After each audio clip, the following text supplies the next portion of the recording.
may I then in him be found, dressed in his righteousness alone. Faultless I stand before the throne. Faultless I stand before the throne. It shall come with trumpet sound. Oh, may I then in him be found. His righteousness alone. Faultless I stand before the throne. Faultless I stand before the throne. See Christ, Christ alone. Cornerstone, He made strong. Savior's come through the storm. He is Lord, Lord of all. Christ alone, cornerstone, He made strong. Savior's come through the storm. He is Lord, Lord of all. Lord of all.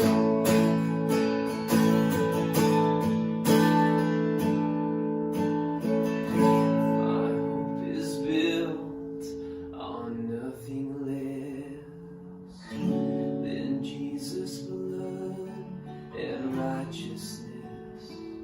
I dare not trust the sweetest frame, but wholly trust in Jesus' name.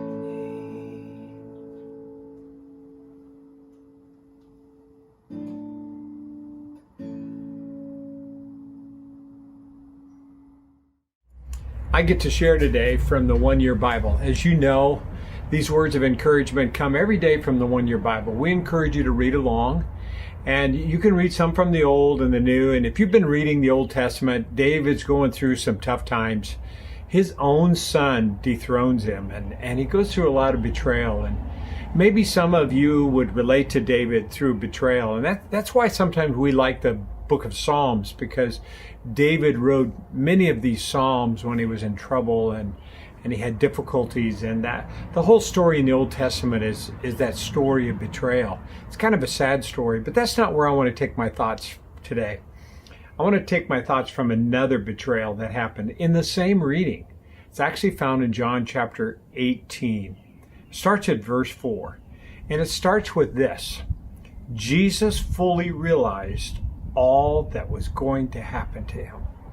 Now, this phrase was spoken at midnight, just as Thursday was starting, and they had just spent the evening together. They had shared in a meal together. They were they took the Last Supper together. They went across the Kidron Valley. Jesus spent the night praying. And up comes the hill, comes his betrayer, Judas. And Judas is just about to give him over to the soldiers. And I was thinking about that. This phrase really caught me. Jesus fully realized all that was going to happen to him. You know, oftentimes we think it would be really cool for us to know what was going to happen in the future. In fact, I always wish that I knew what the next step was going to be, what the end was going to be. It would help me if I knew how this was all going to turn out. It would just be easier. Or would it be? In this case, I think sometimes if we knew what was going to be the positive surprise, we would oftentimes be ruining the positive surprise. if we knew there was something disastrous about to happen, the dread would be horrible. So God keeps us from that. We oftentimes don't know what's going to happen next in our life. But Jesus knew exactly what was going to happen.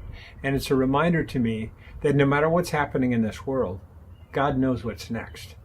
And staying close to him is so important, so that whatever's happening next, he's got it.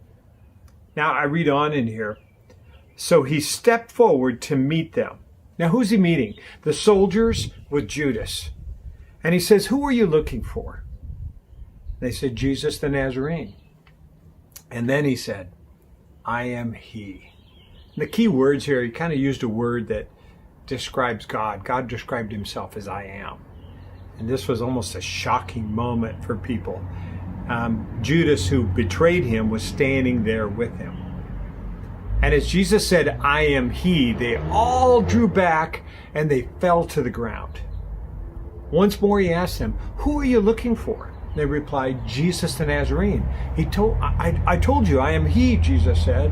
And since I'm the one you want, now listen to this. Since I'm the one you want, let the others go. He did this to fulfill his own statement. I did not lose a single one of those that you have given me. You know, I'm reminded today that even as he knew the impending disaster was happening, you know who he was watching out for? He was watching out for his disciples. He was watching out for the people that God had given him in his life. And I think about that today. He's watching out for me. He's watching out for you. And that should give you encouragement and faith. He doesn't want to lose you. He knows what's going on in your life. Well, it goes on in verse 10. Then Simon Peter drew a sword and slashed off the right ear of Malchus. Now, I think this is interesting. Malchus was the high priest's slave. Now, Peter, in his impetuousness, takes out a sword, lops off the ear of Malchus.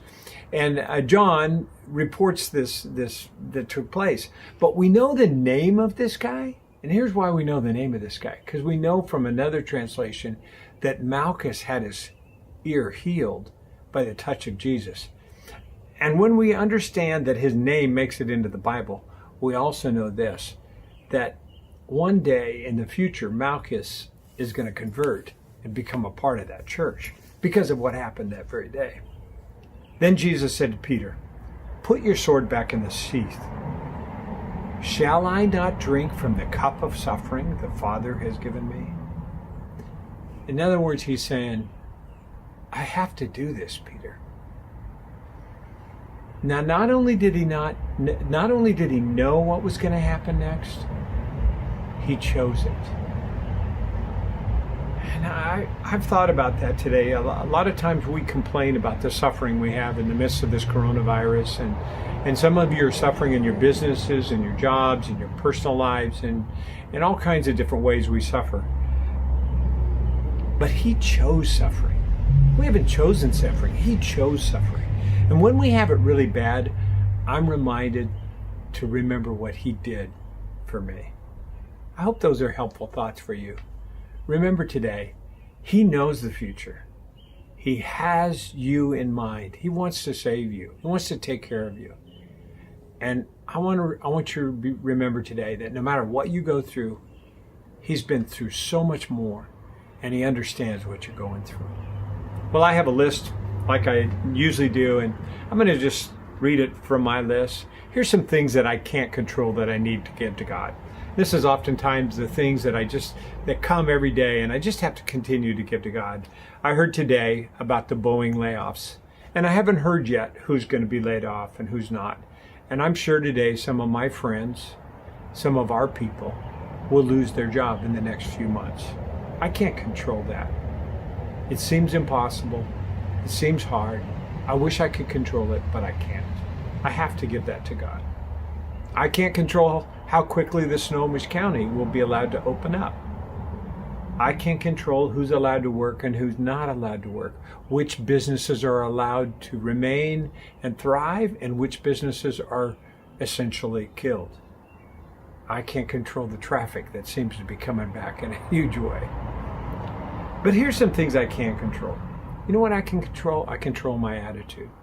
Every day I have to choose to have the right attitude for the right moment.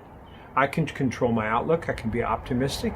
In the midst of difficult times, no matter what I face, I can be optimistic. And I can control my faith.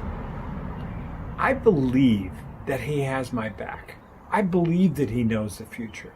I believe that He knows what I need today. And I can trust Him. I can put my faith in Him. And I can control my fear. I have what I need today. And that's all that matters. And I can be generous.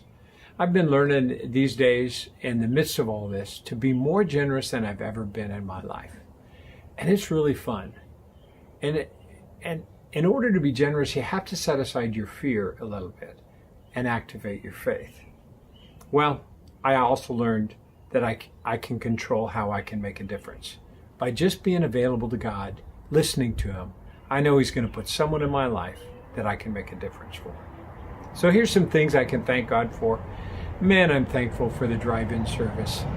It is so great for us to get together. It's such a safe way for those that are really careful, that need to be careful, to be able to come to church. For those that are ready to be out and need to be out and are ready to exercise, that we're all able to get together. And what we're learning is, even for the kids, they're enjoying it. It was really fun this last Sunday to see some of the kids respond to the message, to put their hands up through the sunroofs and through the windows and say, I really want to follow Jesus. And that is so cool. I'm so thankful for that. I'm excited about the baptism coming this Sunday. I'm not going to tell you how we're going to do it, but we're going to baptize people at the drive-in service. And I'm excited and thankful for my health. God's kept me healthy through all of this, and for my wife as well. And for our family, I'm thankful. For our church, I'm thankful. For this incredible staff and how creative they are and all the hard work that they're doing. I'm thankful for creativity.